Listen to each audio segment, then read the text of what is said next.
Hi there. So this is an ankle mobility practice designed to help kind of work through some of the issues in calves and ankles and feet even as well.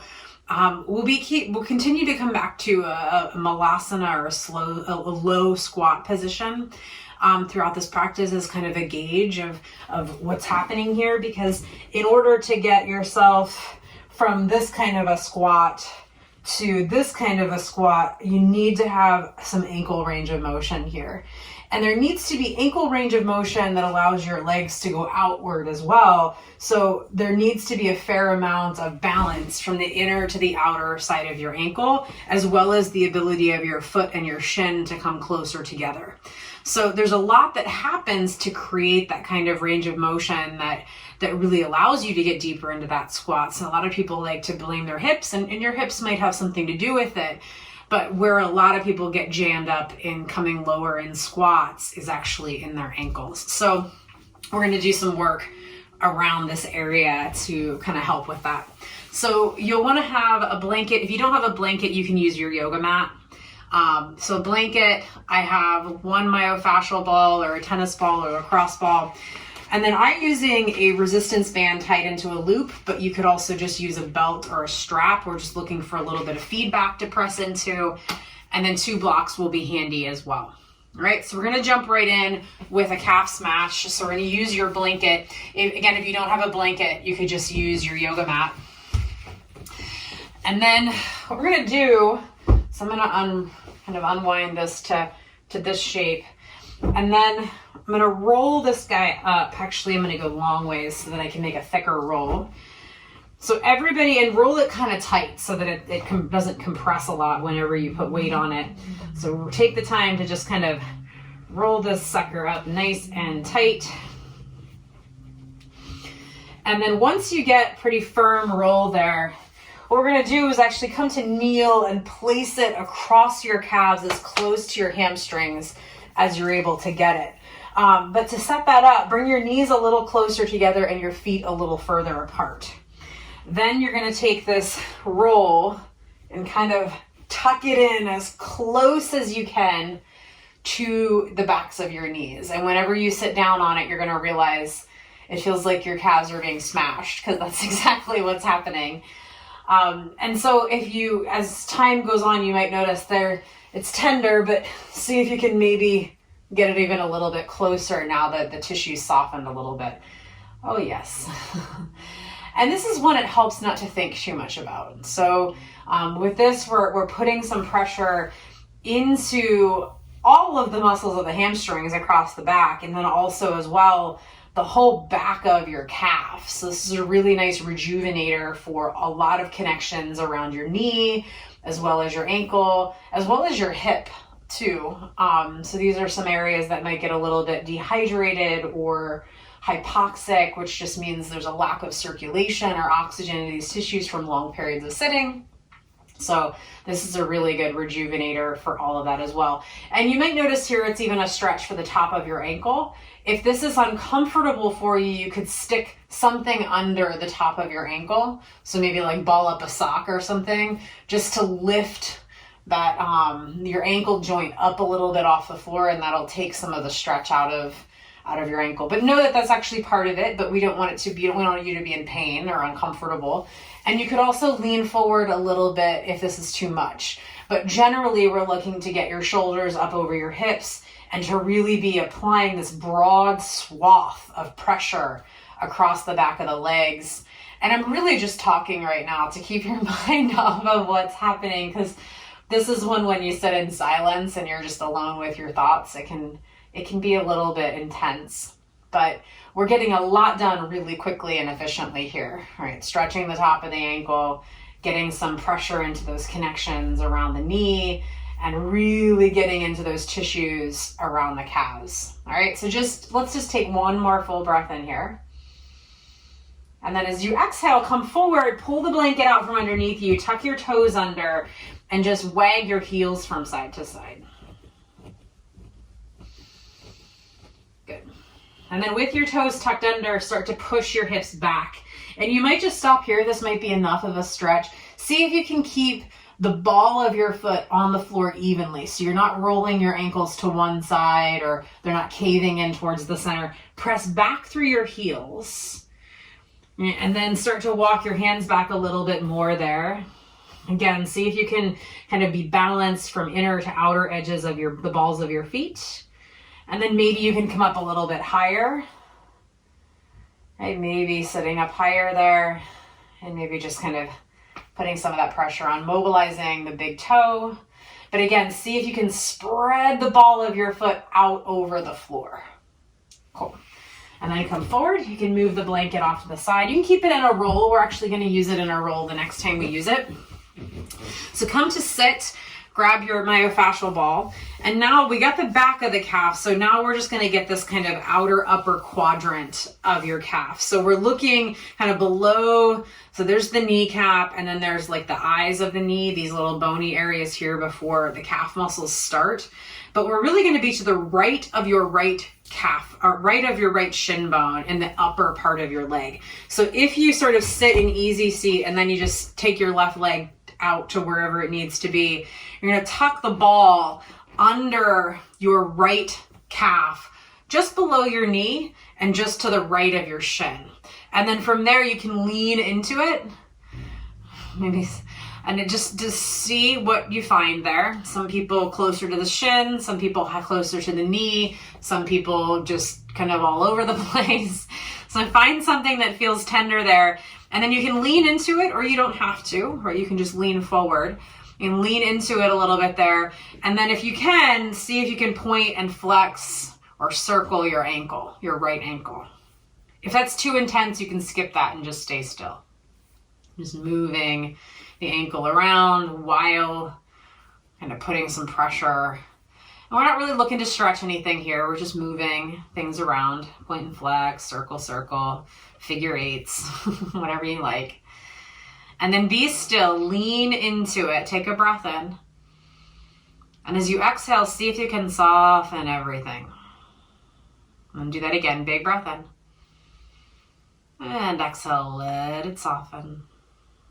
Nice. And then come off of that. We're going to stay on the same side and work through a couple things, and then we'll come back to the other side. So you're going to set up now in a low lunge position, pretty shallow low lunge, so kind of compact. Actually, let's do one other thing first. Take your right foot a little bit more to the right side. Keep your left hand on the floor or on your block. And then just kind of let yourself come into that wider, kind of broader low lunge. Right hand on your right thigh. And then you're going to lean into your left arm. Maybe move it a little bit more to the left side so you can lean away. And you're going to take the heel of your right hand and push your right leg out to the side. But look at your right foot. Keep the whole ball of your foot and your inner and outer heel on the floor. The tendency here, I think, is to kind of lift the base of your big toe and your inner heel. See if you can keep those guys on the floor as you press your right thigh away from you. So you're really sort of establishing that inner line of the foot, staying connected with the floor. So that we're really stabilizing your foot as your leg moves out to the side. You're going to take another breath there. And exhale. Nice. And then slowly come out of that. Come into a more shallow lunge, same side. I'm actually going to bring my left knee even farther forward. So where your kneecap is, we want them moving in the direction of your second and third toes, or maybe even out a little bit further. So what I want you to do here is shift your weight forward. You can bring your knee as far forward as you like. Shift your right knee forward as far as you can out over your second and third toes while keeping your right heel on the floor. Reach your right heel towards the floor behind you, and then you can even use some of your body weight here to push your shin closer to the top of your foot, and then come out of that. So lean forward, trying to bring your right shin as close to the top of your right foot as you can while keeping the whole ball of your right foot and your right heel on the floor. And then come back. Let's do that one more time. Shift forward. Get a nice stretch there. And then stay forward, maybe not all the way forward, but stay forward there. Press the ball of your foot into the floor. Feel the muscles of your lower leg activating as you come into this stretch. So we're not just pulling on the muscles, now we're putting some contractile quality into the muscles as well. So this is kind of nervous system conditioning for the mobility of your ankle. So keep pressing down through the ball of your foot. Heel's still on the floor, but you're pressing through the ball of your foot. Imagine spreading the bones of your toes as you press down.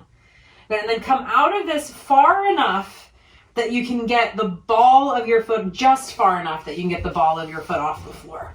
So you want the whole ball of your foot to lift. We're not worried about the toes so much, although they're probably the first thing that's going to come up.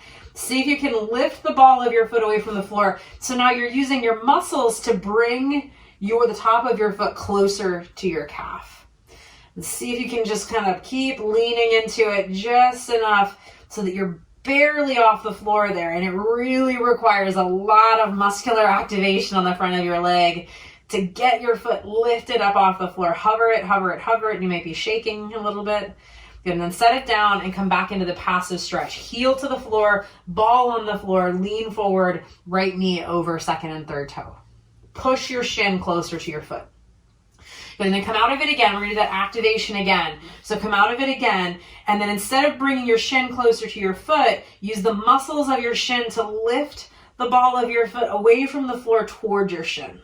But you're only coming high enough that you can get the ball of your foot off the floor.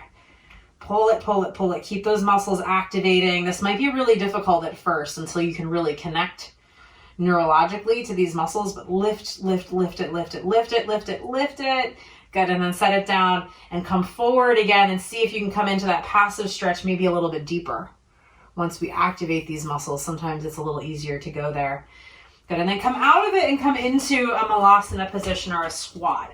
And know that we haven't done much on the left side just yet, so you might not be able to come very deep, but bring your hands to the floor if that feels helpful. And then just take a moment there, shift your weight forward and back or side to side, and just notice if there's a difference in the way your squat feels on the right side versus the left. And the way your foot feels, the way your ankles or inner thighs feel. Cool. And then come out of that, come back to sit. We're going to do all of that on the other side. So we're coming to the left side. So if you sit in easy seat, you can kind of get rid of your right leg there. Not permanently, just for now. And then we're looking for that upper outer quadrant of your calf there, below your left knee to the left side of your shin bone. And then all of that area is fair game. So you can kind of move around in there and find any areas of tenderness that you experience. We're all a little bit different. Even from side to side, it can be different. So if you're looking for the same spot or sensation that you felt on the other side, you might not find it. And then you can lean in a little bit or lean on it if you like. And then last option here, again, all of this is optional. You can kind of point and flex or circle your ankle while you're pressing in that trigger point. It's just a little bit of movement there with the ankle. It's not really about the range of motion of the ankle, so see if you can just kind of keep it fluid, maybe less predictable in terms of which direction you're going. Maybe just point and flex. And try to keep that pressure consistent and constant on the trigger point there of your calf. I just found a good one. Good. And then be still, take a breath. Exhale, see if you can soften everything. Like the ball is melting into the skin. Take another breath in. And exhale. Nice. Come on out of that. You can park your ball somewhere safe where you won't trip over it. Come into a wide lunge with your left leg forward, right leg back. And then again, with this one, we're just kind of looking to kind of create a little bit of openness to the inner thigh as well as establish some stability in your foot. So your right hand can be on the floor or you can have it on one of your blocks if you prefer to be up a little bit higher. It's totally fine. And then the left heel of your hand is going to push your left thigh out as you let your hips drop towards the floor. And so you're letting your hips kind of soften and sink into the position, but really use that left hand to push your left leg out, but keep looking at your left foot. Make sure that the inner ball of your foot and your inner heel stay on the floor.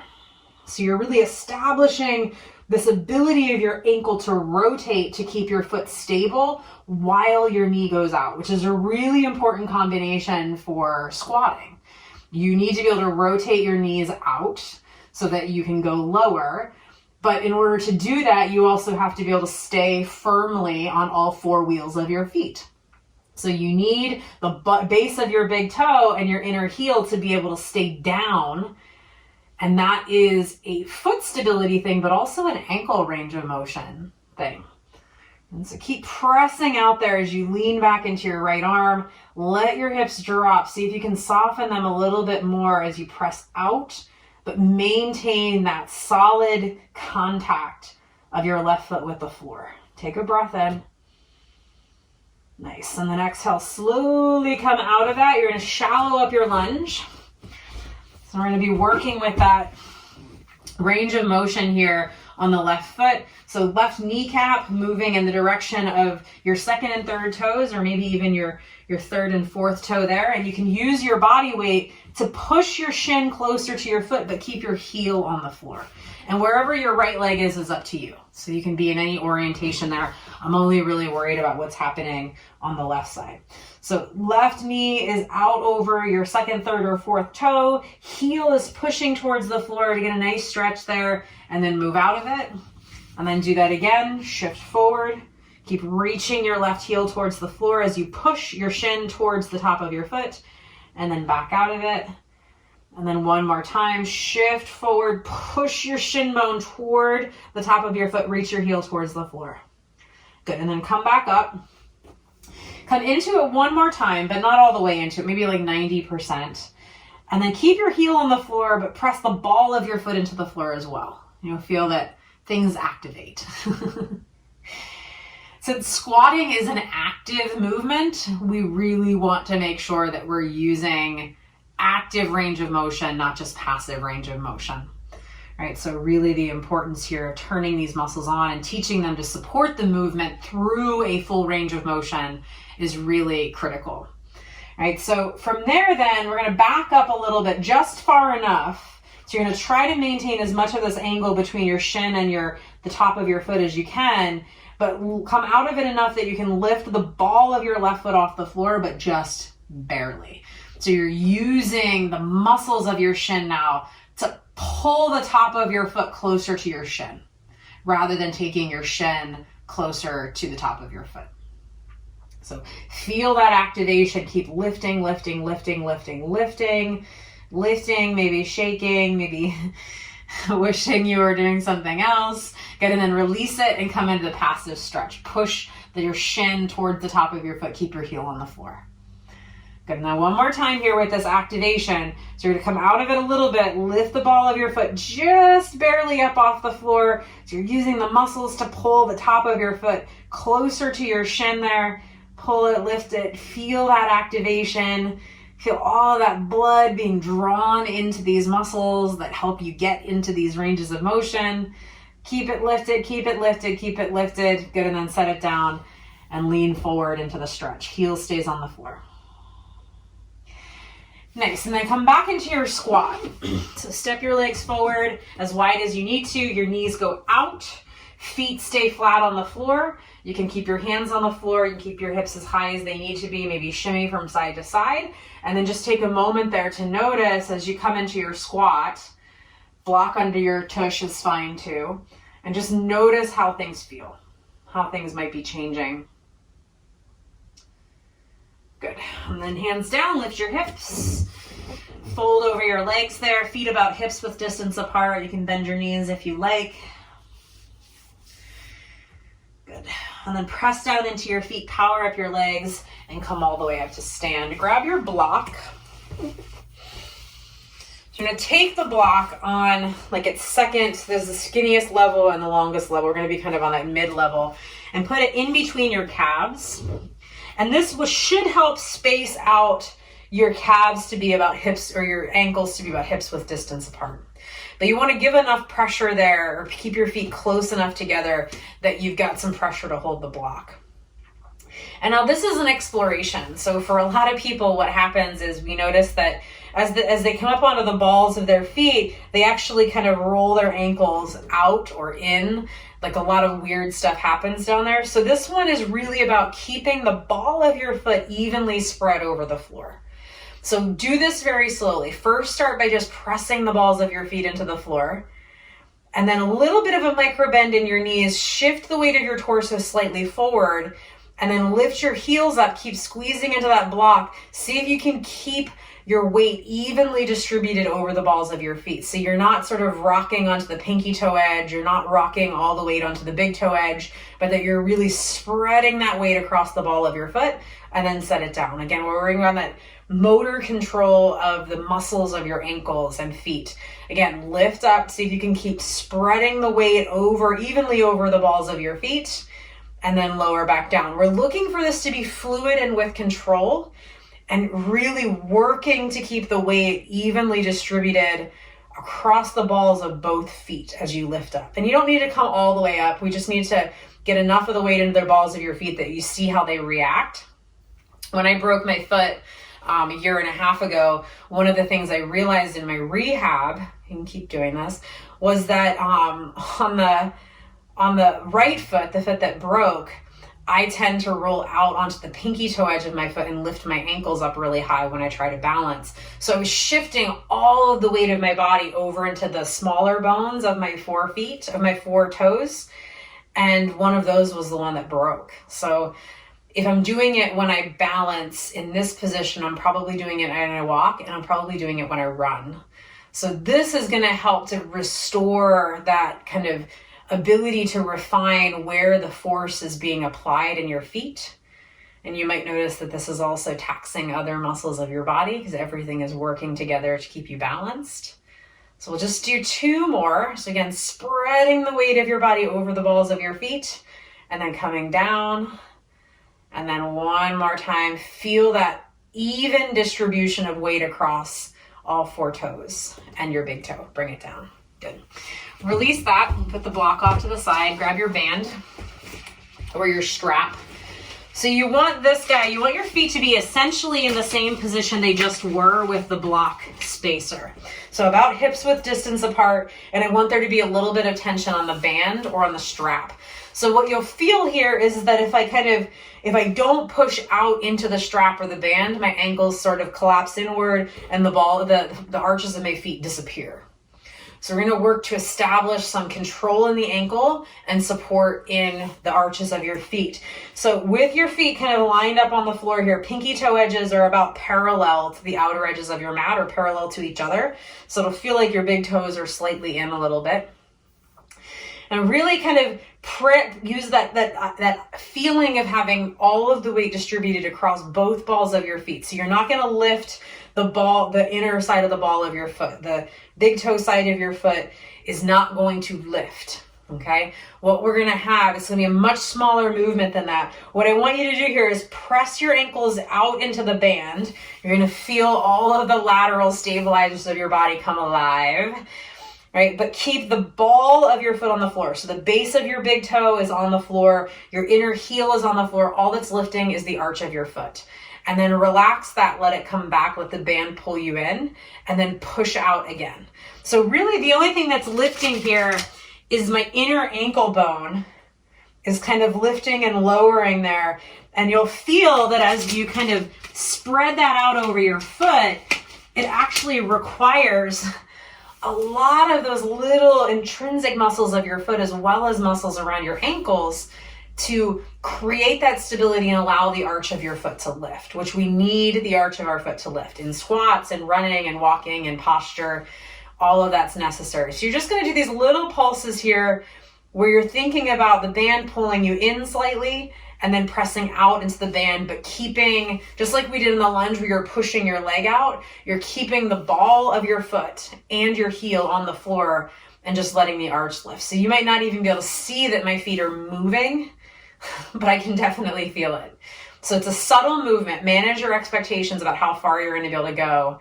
And then notice if you're locking your knees out there. See if you can soften that a little bit. And just pushing some of the weight kind of into that area of the footprint. When you look at your wet footprint or your footprint in the sand, the arch of your foot for most of us is a little bit lifted, and you kind of have the ball of your foot, the outer edge of your foot, and the heel of your foot still in the footprint. That's what we're looking to press down through that footprint while the arch lifts, and pushing out into the band just gives you a little bit of resistance. So let's just do about 5 or 6 more there. You probably start to feel a lot of tiny stabilizer muscles in your body are getting a little fatigued. Pushing out there and then in, and just refining that control. Because your ankles are huge hubs of proprioception that allow you to stay balanced, and they're kind of calibrating the movement of your body in response to the terrain that you're on. So really maintaining a strong neuromuscular connection here is very important. Good. And then release that and let that go. Last couple things we're going to do here are going to be on the blanket roll that we worked with, but you're probably going to need to unroll it a little bit. You probably don't want it as thick. The thicker this is, the more challenge it's going to be. Grab your 2 blocks too so that you have something to put your hands on. So we're going to come into a forward bend, and again, just know that if this is really challenging for you and feels like a really massive stretch, you can make the roll smaller. If you're not getting much of a stretch in your calves at all, you can make the roll a little bit thicker by rolling it up a little more. So you're going to set your heels on the floor and the balls of your feet over the blanket. So you notice here, when we talk about ankle range of motion, we're really talking about this angle from top of foot to shin bone. So we're going to close that a little bit here. So once you get into that position, hands to your hips, hinge forward, bring your hands to your blocks, or if there's a wall or a couch nearby, you could use that. And then keep your heels on the floor. So remember, if this feels like way too much on your calves, you can just unroll the blanket a little bit. If this doesn't feel like much of anything on your calves, then my suggestion would be to make the blanket roll a little bit higher.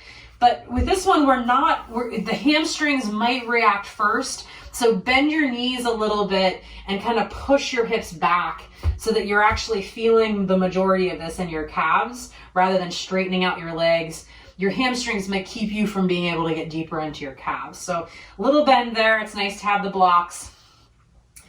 And then keep pressing your heels into the floor. So imagine pressing your heels through the floor. And yes, you will still feel your hamstrings, especially when you start to push your leg down or heel towards the floor. But again, know that that's a secondary bonus. We're really looking for that calf stuff. And then to get more into the calves, bend your knees and keep sending your knees forward. You can keep your hands on the blocks here. Bend your knees forward, hips back. And imagine, again, pressing your shin bones towards the top of your feet, keeping your heels on the floor. And then notice if you're rolling towards one end of the ball of your foot, see if you can press down evenly through the ball of your foot and really press the ball of your foot into the blanket. Reach your heels towards the floor and move your shins closer to the top of your feet. Good. Take a breath there. And then exhale, start to straighten out your legs. They don't need to go fully straight, but just start to straighten them out. Straighten out your arms, push the blocks away. Imagine your rib cage lifting away from the floor and your core engaging. Press the balls of your feet into the blanket. Spread them evenly over the blanket there. And then slowly start to lift your heels. And keep your knees a little bit bent if you like, or straighten them. I'm not as worried there. Lift your heels slowly. Keep the balls of your feet actively spreading the weight out over, and then slowly lower your heels back down. Super, super, super, super, super slow. Good. And then lift up. You can go a little faster on the lift, but go super, super, super slow on the lowering until your heels touch the floor. Press them into the floor for a moment and then lift right back up. Super slow lowering there. Keep the weight of your body evenly spread over all 5 of your toes on both of your feet. Press your heels into the floor and then lift up. I'm going to do 2 more here. Super, super, super slow lowering there. Feel that tension. Press your heels down into your mat and then lift up. This is your last one here. Lift And then super slow lowering there. Coming down towards the floor. Good. And then press your heels into the floor. Press the balls of your feet into the blanket. Bend your knees and start to shift your shins closer to your feet. Good. Breath in. Nice. And then step one leg at a time back and then the other so that you can move some of the stuff off of your mat here. And then come into your squat one more time. Again, you can use your blocks. You can put your hands on the floor. Not worry, we're just testing and retesting. So doesn't need to be monumental shifts. And usually what happens is over time, the more you do this, the more things change. Good, and then take a moment there to notice how it feels. Notice the stability of your feet. Notice how that changes the position of your ankles. Good, and then come on out of that and come to sit. So this is one that's best repeated. I would recommend doing this one fairly regularly to really bring some of that rejuvenation and revitalization, as well as that increased neuromuscular control to change and preserve the range of motion in your ankles, which is really important for not just the health of your feet and your ankles, but also the health of your knees and your hips as well. So super important that there is a solid foundation in your foot, enough range of motion in your ankle to keep the pressure and the torque out of your knees and your hips. All right, so repeat. I hope this was helpful. Namaste.